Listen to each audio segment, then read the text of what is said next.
E eu quero convidar então, portanto, você a abrir a sua Bíblia no livro de Lucas, capítulo 22, do versículo 66, do capítulo 22, até o versículo 25 do capítulo 23, tá certo? Eu lerei 2 capítulos aí. Finalzinho do capítulo 22 até mais ou menos a metade do capítulo 23, tá bom? Lucas capítulo 22, versículo 66 até Lucas 23, versículo 25. E diz assim a palavra do Senhor: Ao amanhecer, reuniu-se no sinédrio tanto os chefes dos sacerdotes quanto os mestres da lei. E Jesus foi levado perante eles. Se você é o Cristo, diga-nos, disseram eles. Jesus respondeu: Se eu vos disser, não crereis em mim. E se eu vos perguntar, não me respondereis. Mas de agora em diante o Filho do Homem estará assentado à direita do Deus Todo-Poderoso. Perguntaram-lhe todos: Então você é o Filho de Deus? Vós estáis dizendo que eu sou, respondeu ele. Eles disseram: Por que precisamos de mais testemunhas? Acabamos de ouvir dos próprios lábios dele. Então toda a assembleia levantou-se e o levou a Pilatos. E começaram a acusá-lo, dizendo: Encontramos este homem subvertendo a nossa nação. Ele proíbe o pagamento de imposto a César e se declara ele próprio, o Cristo, um rei. Pilatos perguntou a Jesus: Você é o rei dos judeus? Tu o dizes, respondeu Jesus. Então Pilatos disse aos chefes dos sacerdotes e à multidão: Não encontro motivo para acusar este homem. Mas eles insistiam: Ele está subvertendo o povo em toda a Judéia com os seus ensinamentos. Começou na Galiléia e chegou até aqui. Ouvindo isso, Pilatos perguntou se Jesus era galileu. Quando ficou sabendo que ele era da jurisdição de Herodes, enviou a Herodes, que também estava em Jerusalém naqueles dias. Quando Herodes viu Jesus, ficou muito alegre, porque havia muito tempo que queria vê-lo. Pelo que ouvira falar dele, esperava vê-lo realizar algum milagre. Interrogou-o com muitas perguntas, mas Jesus não lhe deu resposta. Os chefes dos sacerdotes e os mestres da lei estavam ali, acusando-o com veemência. Então Herodes e os seus soldados ridicularizaram-no e zombaram dele. Vestindo com um manto esplêndido, mandaram-no de volta a Pilatos. Herodes e Pilatos, que até ali eram inimigos, naquele dia tornaram-se amigos. Herodes e Pilatos reuniu os chefes dos sacerdotes, as autoridades e o povo, dizendo-lhes: Vocês me trouxeram este homem como alguém que estava incitando o povo à rebelião. Eu o examinei na presença de vocês e não achei nenhuma base para as acusações que fazem contra ele. Nem Herodes, pois o mandou de volta para nós. Como podem ver, ele nada fez que mereça a morte. Portanto, eu o castigarei e depois o soltarei. Ele era obrigado a soltar-lhes um preso durante a festa. A uma só voz eles gritaram: Acaba com ele, solta-nos Barrabás. Barrabás havia sido lançado na prisão por causa de uma insurreição na cidade e por assassinato. Desejando soltar a Jesus, Pilatos dirigiu-se a eles novamente, mas eles continuaram gritando: Crucifica-o, crucifica-o. Pela terceira vez ele lhes falou: Por quê? Que crime este homem cometeu? Não encontrei nele nada digno de morte. Vou mandar castigá-lo e depois o soltarei. Eles, porém, pediam insistentemente, com fortes gritos, que ele fosse crucificado. E a gritaria prevaleceu. Então Pilatos decidiu fazer a vontade deles. Libertou o homem que havia sido lançado na prisão por insurreição e assassinato, aqueles que haviam pedido e entregou Jesus à vontade deles. Vamos orar? Pai, nós ouvimos a Tua palavra e nós conhecemos o relato bíblico, conhecemos a história. Agora, Pai, queremos conhecer a verdade revelada através da Sagrada Escritura aos nossos corações nessa noite. A palavra rema, a palavra que o Senhor tem para cada um de nós nessa noite. E que os nossos corações estejam abertos e rendidos para o ministrar do Teu Espírito Santo, em nome de Jesus. Amém. Irmãos, você pode aí, você que está anotando, colocar aí o texto base desta mensagem, Lucas 22, versículo 66, até Lucas 23, versículo 25. O título dessa mensagem que eu quero meditar com você nessa noite, dessa breve exposição, é O que fazer de Jesus? O que fazer de Jesus? Irmãos, nós vivemos num país que majoritariamente, isso quer dizer, em sua maioria, é um país cristão. Vivemos num país onde, acredito eu, que quase todo mundo, não tenho como afirmar isso, mas muita gente, mais de 90% com certeza, já ouviu falar de Jesus. Vivemos num país majoritariamente cristão. Grande maioria, ou quase todos, já ouviram falar de Jesus. Irmãos, mesmo conhecendo Jesus, mesmo conhecendo a história de Jesus, mesmo tendo filme de Jesus, mesmo tendo Bíblia sendo vendida em todo o país, em todos os lugares, mesmo conhecendo sobre Jesus, muitos não sabem o que fazer de Jesus. O que fazer de Jesus? As pessoas geralmente não sabem o que fazer com tudo que ouvem de Jesus. Conhecem a história, ouvem falar de Jesus, nós pregamos o Evangelho e as pessoas não sabem o que fazer com tudo isso. Qual deve ser a nossa postura, irmãos, perante a história e a vida de Jesus Cristo? O que devemos fazer perante Jesus? Irmãos, o que será que Deus espera de nós? O que fazer de Jesus? Talvez você diga assim, pastor, eu já ouvi falar sobre Jesus. Pastor, eu conheço a história de Jesus. Mas o que eu preciso fazer de fato? A questão, irmãos, é qual é a sua postura perante a figura de Cristo. Ao ouvir falar de Jesus, o que fazer? Muitas pessoas já ouviram falar de Jesus e talvez nessa noite estão ouvindo mais uma vez, aqui hoje, estão presentes ou nos acompanham através da transmissão. Qual a sua postura perante a figura de Cristo? Como você vê Jesus? Como você recebe Jesus? Eu quero hoje, irmãos, aqui, com base nesse texto lido, examinar a forma como alguns destes personagens aqui receberam Jesus, para nós entendermos como deve ser e como não deve ser a nossa postura perante o Cristo.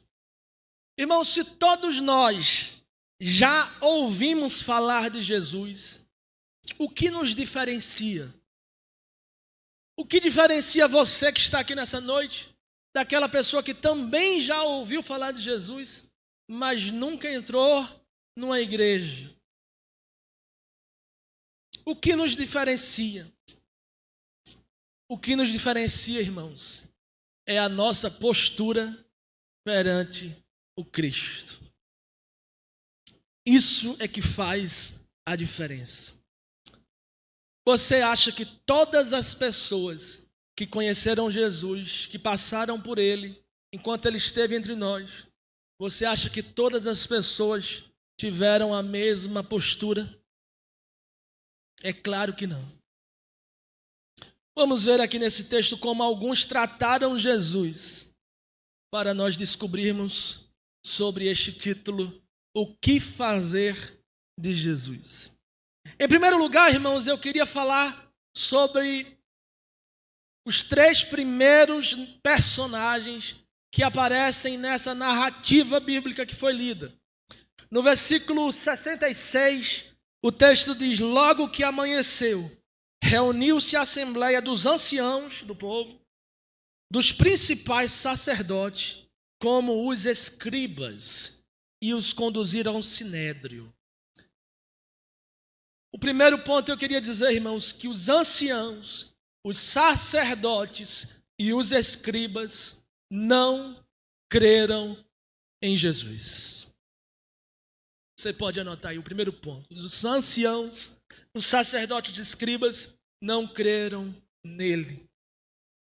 Quando nós lemos aqui, irmãos, vemos o texto, nós vemos que Jesus foi levado ao sinédrio e lá ele foi interrogado. Acontece, irmãos, que essas pessoas, eles não estavam questionando Jesus através da fé, mas com o fim de acusá-lo. Essas pessoas não queriam conhecer Jesus. Não estavam perguntando quem é o Senhor, quem é você. Não estavam querendo ter intimidade com o Senhor e conhecê-lo. Eles queriam apenas interrogá-lo para acusá-lo. É importante aqui, irmãos, salientar que estes homens não tinham nenhuma fé em Jesus. Eles só queriam incriminá-lo. Os anciãos, os principais sacerdotes e os escribas não creram em Jesus. Eles não tinham nenhuma fé em Jesus. Vejam qual é a postura deles perante Jesus. O versículo 67 na minha Bíblia diz assim: se tu és o Cristo, dize-nos. A frase se tu és o Cristo, se você é o Cristo, já revela que não há fé. Porque quando você acredita que Jesus é o Cristo, você não cogita a possibilidade dele não ser. Você não questiona dizendo, se tu és. A frase se tu és já está dando aí uma possibilidade de ele ser ou não. Se. É o se. Esses homens pedem uma prova. Algo que ateste que ele é o Cristo. Eles precisam de algo que afirme. Por isso ele diz, se você é o Cristo, diga-nos. É preciso que haja uma atestação. Veja a postura desses homens perante Jesus. Eles não creram nele. Jesus aqui é julgado como um criminoso. Você sabe o que era o sinédrio? O sinédrio era como um tribunal. Era um lugar de julgamento onde mais ou menos 20 juízes julgavam a pessoa acusada. Alguém que transgredia a lei de Moisés, a lei mosaica. Era levado ao sinédrio para ser julgado. É o supremo conselho dos judeus, dos hebreus. Jesus aqui está sendo julgado como um criminoso. Esses homens, irmãos, eles estão frente a frente com Jesus.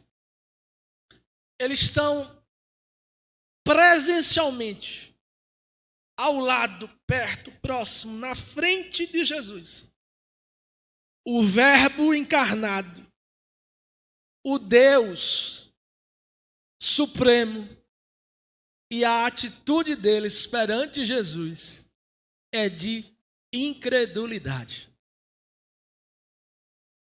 Quantos de nós aqui nessa noite queríamos estar frente a frente com Jesus? Imagine Jesus aqui agora, na nossa frente. Ele está aqui, mas eu estou falando de forma corpórea, fisicamente. Esses homens estão assim, frente a frente com Jesus. Mas a atitude deles é de incredulidade. Eles não creram em Jesus. Os anciãos, os sacerdotes e os escribas não creram nele. Eles não aceitam que ele é o Messias, que ele é Deus. Ele pergunta: se tu és, diz para a gente. Mas a intenção deles é que Jesus diga para que ele possa ser incriminado. A atitude deles é de completa incredulidade. Eles não aceitam que aquele homem possa ser Jesus. E você sabia que hoje ainda é assim? Não é diferente. Quantos já não ouviram falar de Jesus, irmão? Sabem quem Jesus é, conhecem a história de Jesus, mas não aceitam, não o reconhecem como Deus em sua vida, não creem em Jesus. Quantos já não ouviram falar de Jesus, mas não aceitam que ele é Deus? Não creem em Jesus, não reconhecem em Jesus o Senhor das suas vidas. Qual deve ser a nossa postura perante Jesus, a não ser crer nele e aceitá-lo como Senhor da nossa vida? Sabe qual é o problema na postura dos anciãos, irmãos? É que essa postura dos anciãos não traz salvação. É impossível ser salvo sem fé. É impossível ser salvo sem aceitar Jesus como Senhor e Salvador da sua vida, sem reconhecer que ele é Deus. Hebreus capítulo 11, versículo 6 diz: é necessário que quem se aproxima de Deus tenha fé. É necessário. Hebreus 11, 6, olha o que diz. É 11, 6, não é 6, 11. Hebreus 11, 6. Sem fé é impossível agradar a Deus, pois quem dele se aproxima precisa crer que ele existe e que recompensa aqueles que o buscam. Qual sua postura perante Jesus? Ainda hoje, há pessoas que ouvem falar de Jesus, como estes homens ouviram, e que estão frente a frente com Jesus, mas não o reconhecem como Senhor de suas vidas. Não o reconhecem como Deus. Não aceitam que ele é Deus e que ele é Senhor. E sabe qual é o problema disso, meus irmãos? É que essa postura não concede salvação. Talvez, irmãos, haja pessoas que se encontrem na mesma posição, nesta mesma posição que estes homens. No nosso país, muitos já ouviram falar de Jesus, mas estão nessa mesma posição. Talvez haja aqui hoje pessoas assim.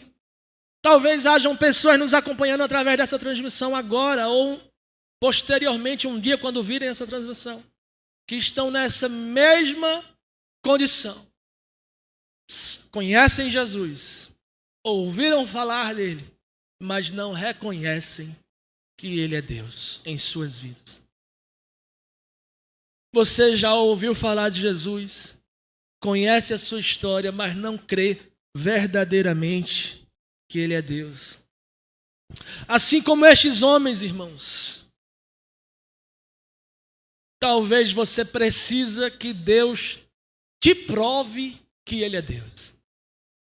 Esses homens disseram: se tu és o Cristo, fala pra gente. E muitas pessoas estão também querendo essa prova. Se aproximam de Deus, mas pedem uma prova. Dizem assim: Deus, se o Senhor existe mesmo, faz isso. Quem já não ouviu alguém dizer isso?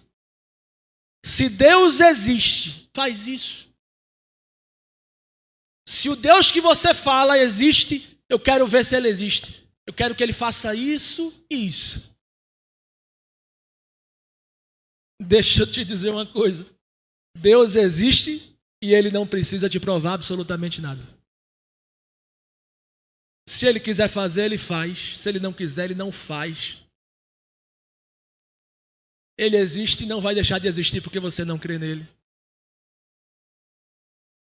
Talvez você não crê que ele existe, mas ele sabe que você existe.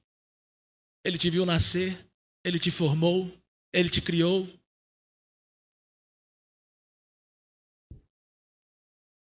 Assim como esses homens, irmãos, que precisavam de uma prova, muitos também só acreditam se ficar provado. Meu irmão, se você não tem fé em Jesus, se você não crê, se você não aceitá-lo como Senhor e Salvador da sua vida, não há salvação. É por isso que esses homens não encontraram a salvação. E o mais interessante, irmãos, é que estes homens eram líderes religiosos. Eram os principais dos sacerdotes. Eram os anciãos da igreja. Eram os escribas. Esses homens estavam no templo. Faziam parte da igreja. Mas quando se encontram frente a frente com Jesus, não sabem quem ele é. Não creem que ele é Deus. E ainda pedem uma prova. Se fosse hoje, eram os pastores, eram os diáconos, os anciãos da igreja,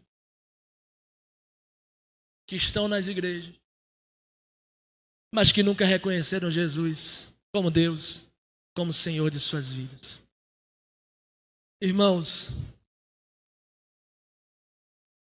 ainda hoje também é assim. Isso serve para nos mostrar que mesmo dentro da igreja, há pessoas que verdadeiramente não tiveram encontro com Jesus. Que não reconhecem Jesus como Deus de fato. Que mesmo dentro da igreja ainda não aceitaram Jesus como Senhor e Salvador da sua vida. Não permitiram que Deus de fato governe as suas vidas. Estão todos os domingos na igreja, frente a frente com Jesus, mas não o reconhecem como Senhor. Porque na prática ainda governam suas próprias vidas e não permitem que Deus governe. Irmãos, a primeira coisa que nós devemos fazer, precisamos fazer de Jesus na nossa vida, é Senhor. O título da mensagem diz: o que fazer de Jesus? A primeira coisa que você tem que fazer de Jesus é Senhor. Senhor da sua vida. Ele governa, ele manda e você obedece. Você diz: ah, pastor, mas eu não concordo no que diz aqui na Bíblia.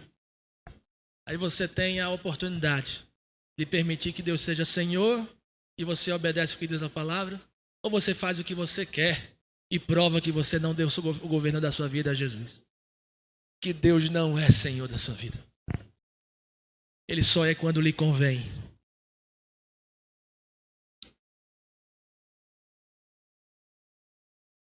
A primeira coisa, irmãos, que precisamos fazer de Deus, de Jesus, é Senhor. O segundo ponto, irmãos, eu quero falar aqui de outros personagens. Agora, a história conta um pouco mais e fala de Herodes. No versículo 8, do capítulo 23, diz assim: Herodes, vendo a Jesus sobremaneira, ficou muito alegre, porque havia muito tempo queria vê-lo. Olha que coisa boa. Herodes queria ver Jesus. Herodes queria se encontrar com Jesus. Fiquei feliz por Herodes, que ele queria conhecer Jesus. Mas qual era a expectativa de Jesus, irmãos? Pelo que ouvira falar dele, esperava vê-lo realizar algum milagre. Olha, nós vemos aqui no texto que Herodes ficou alegre em ver Jesus. Ele queria ver Jesus fazer um milagre. Eu também queria. A expectativa de Herodes era ver um show, uma mágica, algo pirotécnico. Sabe aquele negócio de pegar um pão, tá aqui, depois outro, e o pão não acaba nunca, multiplicando? Eu também queria ter visto isso, irmãos.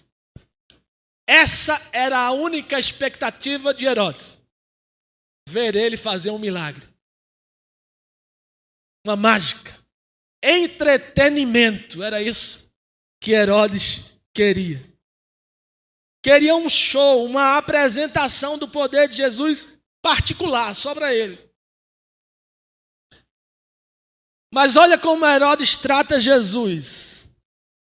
Versículo 10. Os principais sacerdotes e os escribas ali presentes o acusavam com grande veemência. Mas Herodes, versículo 11, juntamente com seus soldados, ridicularizavam-no e zombaram dele. O meu texto diz, a minha Bíblia diz, Herodes tratou com desprezo e escarnecendo dele, que quer dizer zombar, fez ele vestir um manto aparatoso, um manto muito bonito, e mandaram de volta a Pilatos. Herodes trata Jesus com desprezo e com zombaria. Bota um manto bonito em Jesus para zombar dele. E manda ele de volta para Pilatos. Despreza Jesus. Vai embora. Sai daqui. Veja a postura de Herodes perante Jesus. Mais uma vez, irmãos, nós vemos aqui um homem frente a frente com Jesus. Com o Verbo encarnado. Com Deus. Mas a atitude deste homem é de desprezo e zombaria. Você sabia que hoje ainda tem gente assim? Quantos já não ouviram falar de Jesus e também zombam e escarnecem da nossa fé? Quando ouvem falar de Jesus, zombam da gente, zombam de nós, escarnecem. Quantos não se aproximam de Jesus, irmãos, somente porque querem ver um milagre? Querem ver o milagre acontecer. Se disser assim, olha, na Igreja Batista de Bimirim, nesse domingo aconteceu 3 milagres. Se essa notícia espalhar, no domingo que vem está lotado aqui. Porque mais pessoas vão querer ver milagres. Muitos irmãos só querem ver um milagre.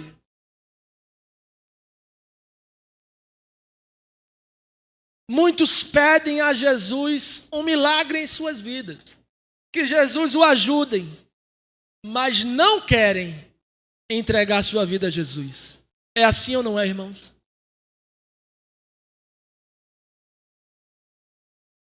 o que mais nós vemos é mensagem no WhatsApp pedindo oração por fulano ou por cicrano. As pessoas mandam mensagens, olha, ora por mim. As pessoas querem um milagre em suas vidas, mas elas não querem o Deus do milagre. Quando recebem a cura, o milagre, nem tão pouco se dão um trabalho de vir na igreja agradecer. Estou mentindo ou falando a verdade? Às vezes diz assim, olha, depois, diga lá que depois eu vou marcar um dia para ir lá agradecer. Até hoje. Espera sentado que não vai vir. Como se também vir aqui um dia agradecer a gente fosse alguma coisa, né? Agradecer a gente fez o quê? Você tem que estar grato a Deus. Querem o milagre, irmãos, mas não querem o Deus do milagre. Herodes queria ver o milagre, mas sabe quantos milagres Herodes viu? Nenhum. Nenhum milagre ele viu. Mas você sabia que Herodes perdeu a chance de ver um grande milagre? Herodes teve a chance de ver o maior milagre. O milagre que Jesus ia fazer na vida dele. Mas Herodes não queria esse milagre para a vida dele. Sabe por quê? Você sabe quem era Herodes? Herodes era um rei. Era um rei da Judéia. Herodes era um homem cruel que tinha mandado matar João Batista decapitado. Herodes era um homem promíscuo, prostituto, que vivia fazendo festas e orgias em seu palácio, regados de muito vinho. Esse era Herodes. E agora Herodes está frente a frente com Deus. O Deus verdadeiro. Podendo ter a vida transformada e ver o maior milagre do mundo. Ser o objeto deste milagre. Mas Herodes não viu esse milagre acontecer.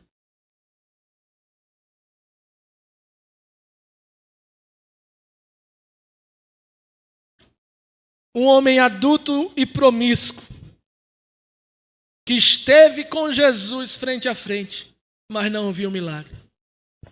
Irmãos, muitos hoje querem ver o milagre, mas não querem um Deus do milagre. Rejeitam Jesus. Desprezam Jesus. Tratam Jesus como um objeto. Sabe um remédio que você vai na farmácia, compra, toma, fica bom e joga fora? Descarta a caixinha? Para muitos, Jesus é assim. Quando eu estou doente, eu peço oração. Quando eu fico bom, eu esqueci do remédio. Um remédio que eu vou buscar quando eu estou doente. Sabem pedir oração, mas não sabem agradecer a Jesus. Querem cura, mas pergunta se quer Jesus. Não quer. Querem ser curados e libertos. Querem ver o milagre para continuarem vivendo sua vida de orgia e bebedeira. Nós oramos para que sejam curados. Deus faz o milagre e ele continua no carnaval, na festa, na farra, na cachaça. É assim que eles querem viver. Querem ser curados para continuar a sua vida mundana.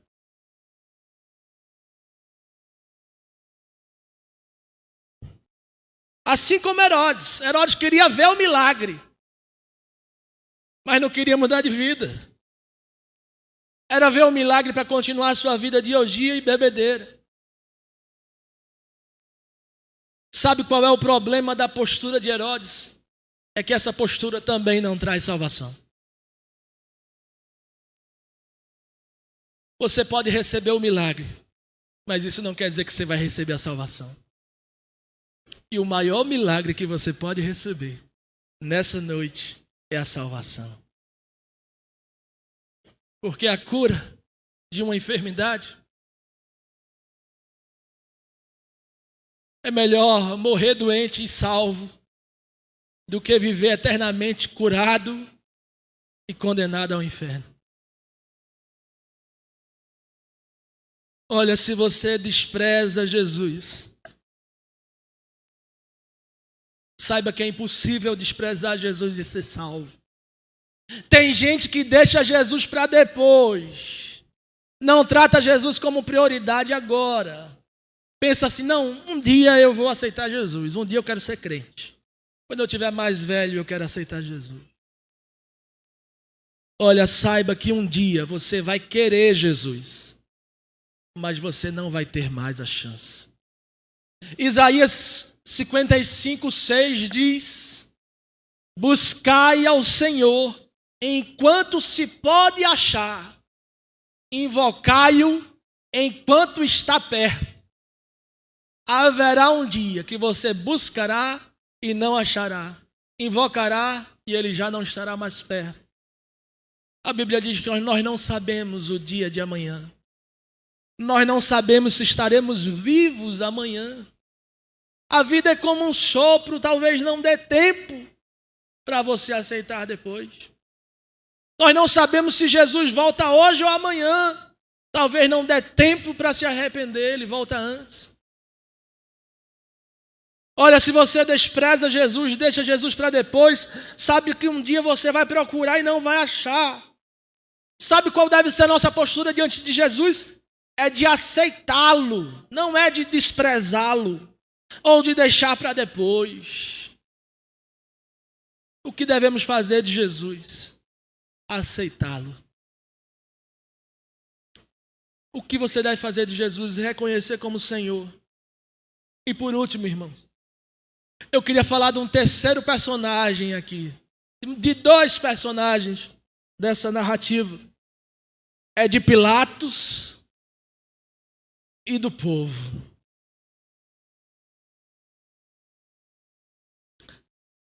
Versículo 21 do capítulo 23. Eles, porém, mais gritavam: crucifica-o, crucifica-o. Então, pela terceira vez, lhe perguntou: que mal fez este? De fato, não achei nada contra ele para condená-lo à morte.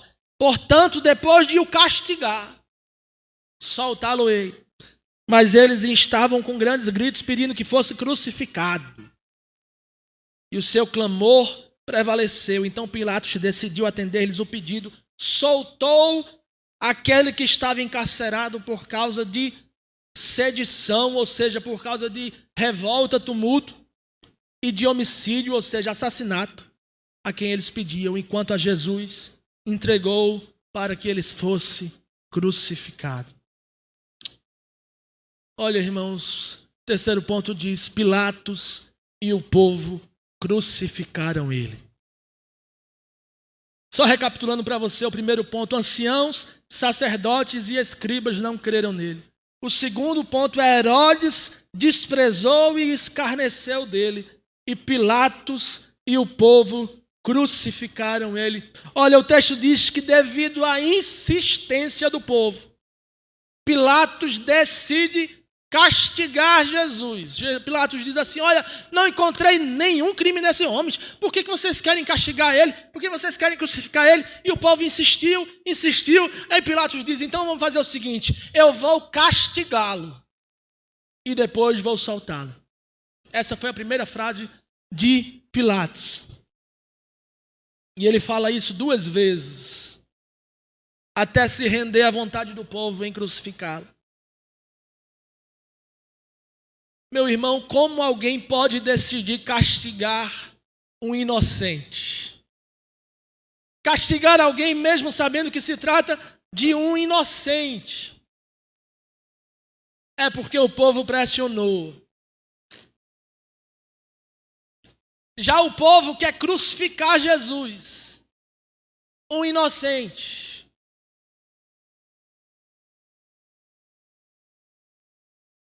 Quantos não decidem de Jesus quando o povo pressiona? Você fez sua decisão por Cristo e quer caminhar com Jesus.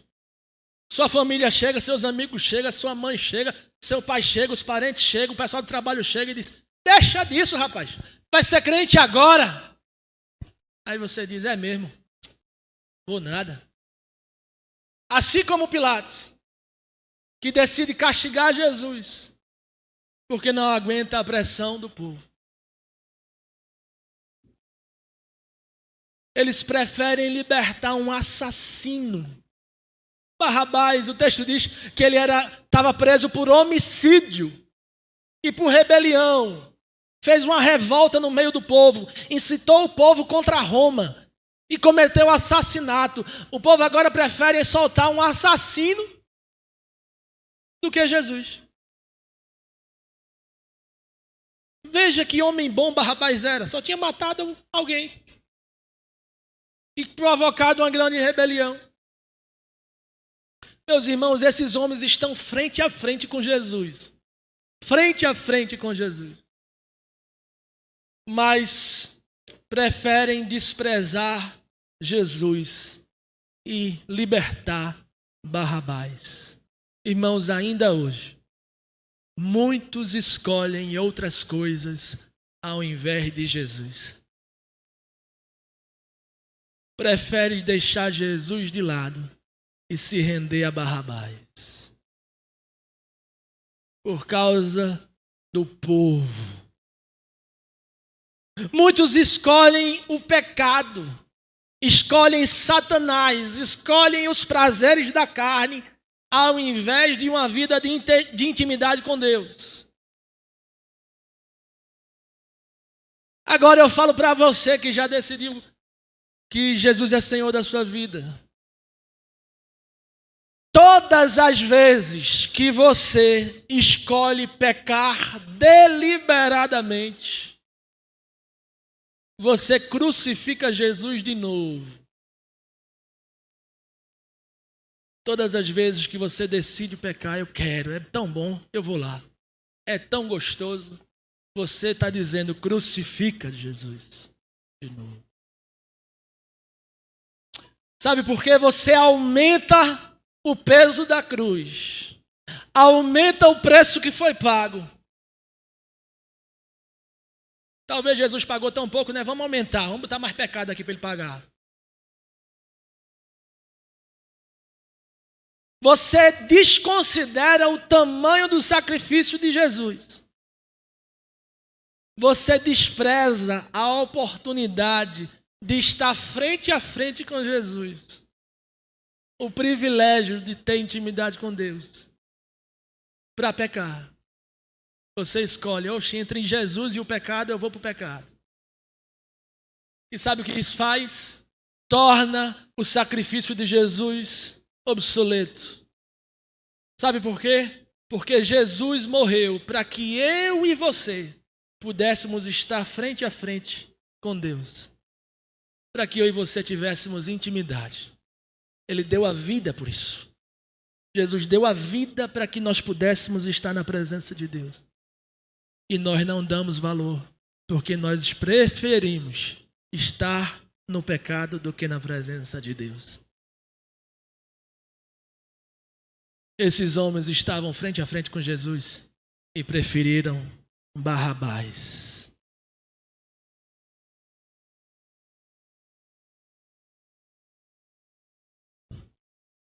Você despreza o privilégio de ter intimidade com Deus para se render ao pecado. Jesus pagou o preço para você ter acesso a Deus, intimidade com Deus, mas você escolhe o pecado. Você despreza esse sacrifício. Olha o que diz Hebreus capítulo 6, versículo de 4 a 6. Eu já estou chegando ao final. Hebreus 6, de 4 a 6. É impossível, pois, que aqueles que uma vez foram iluminados e provaram o dom celestial e se tornaram participantes do Espírito Santo e provaram a boa palavra de Deus e os poderes do mundo vindouro e caíram.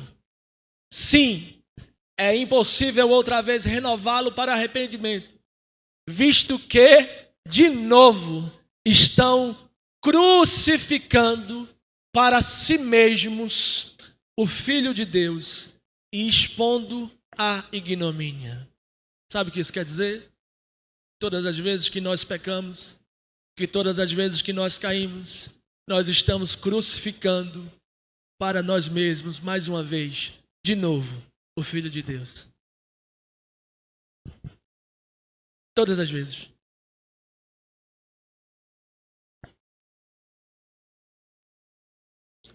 E o texto ainda é mais grave, porque ele diz que é impossível que essas pessoas que caíram sejam outra vez renovados para o arrependimento.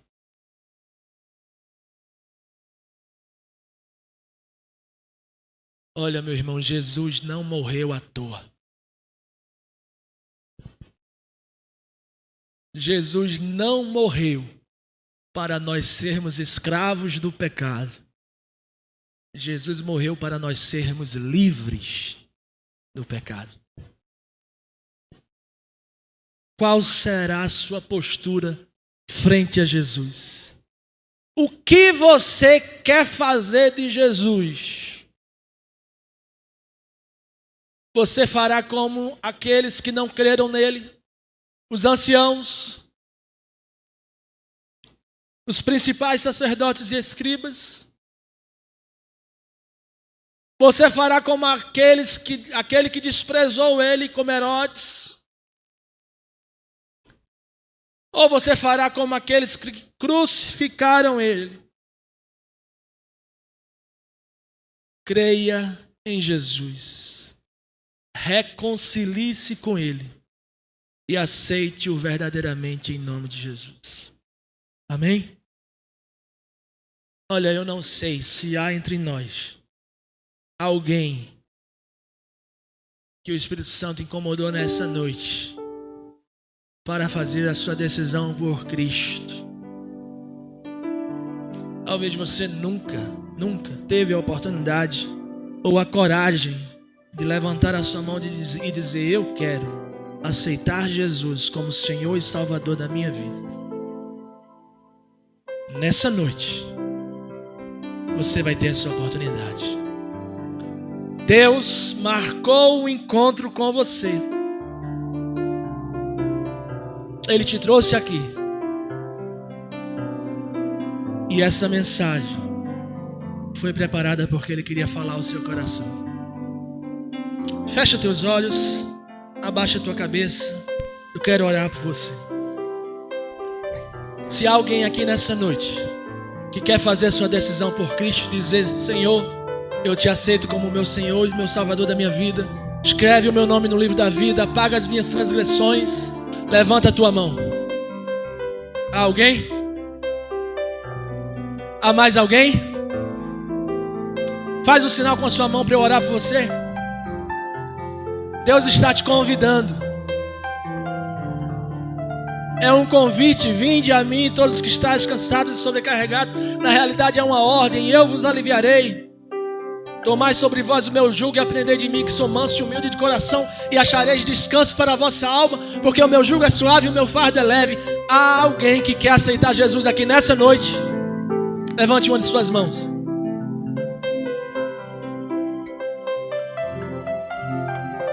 Talvez você já fez essa decisão por Cristo. Talvez você já aceitou Jesus, mas hoje você reconheceu que estando frente a frente com Jesus, você não tem lhe dado o devido valor. Porque muitas vezes você também tem crucificado Jesus mais uma vez e se rendido ao pecado. E se você se encontra nessa posição hoje, eu também quero orar por você. Se você quer nessa noite fazer um novo compromisso com o Senhor e se reconciliar com o Senhor, ou então um novo compromisso com o Senhor, de buscá-lo com mais intensidade, de viver uma vida com mais compromisso, mais santa, levante uma de suas mãos que eu quero orar por você. Aleluia. Tem mais alguém? Mais alguém que se sente constrangido, impelido pelo Espírito Santo para ter e viver um renovo com Deus nessa noite? Vem aqui na frente. Se há alguém, vem aqui na frente. Queremos orar por você. Você tem hoje a oportunidade perante o Deus vivo, face a face com Jesus, de reconhecê-lo como Senhor e Salvador da sua vida e firmar mais uma vez um compromisso com o Senhor. Irmãos, estamos aqui diante de Mariana. Mariana quer reatar o seu compromisso com o Senhor, não é isso? Você aceita, Mariana, Jesus como Senhor e Salvador da sua vida? Sim. Amém. Glória a Deus. E temos aqui mais um irmão conhecido nosso, irmão Wanderson, que se compromete mais uma vez com o Senhor e reafirma o seu compromisso com Ele. Fica de pé e vamos orar por esses irmãos. Vamos abençoá-los, colocar a mão sobre a vida deles. Pai, queremos agradecer, Pai, pela vida da Mariana, pela vida do Wanderson. Sobretudo, Pai, agradecer ao Senhor, porque o Senhor nos escolheu primeiro, o Senhor nos amou. E é o nosso prazer estar na Tua presença. É o nosso prazer viver perto do Senhor e reconhecer o Senhor como Senhor e Salvador da nossa vida, Pai. Pai, escreve o nome mais uma vez. Relembra o Teu compromisso com a Mariana e o Teu compromisso com o Wanderson. Escreve o nome deles no livro da vida, Pai. Apaga as suas transgressões. Eles que mais uma vez nessa noite reafirmam um compromisso com o Senhor e querem andar em novidade de vida todos os dias perante a Tua presença. Pai, obrigado, Pai, pela vida dos nossos irmãos em Cristo. Obrigado, Deus, porque o Teu Espírito Santo falou conosco nessa noite. E porque eu sei que há pessoas que nos acompanham através dessa transmissão, que também foram tocados pela Tua palavra. Obrigado, Pai, pelo Teu amor para conosco, pela Tua misericórdia que se renova. Abençoa a vida do Wanderson e da Mariana, e que eles possam ser recebidos no meio da Tua igreja, na sua família, em Cristo Jesus. Amém.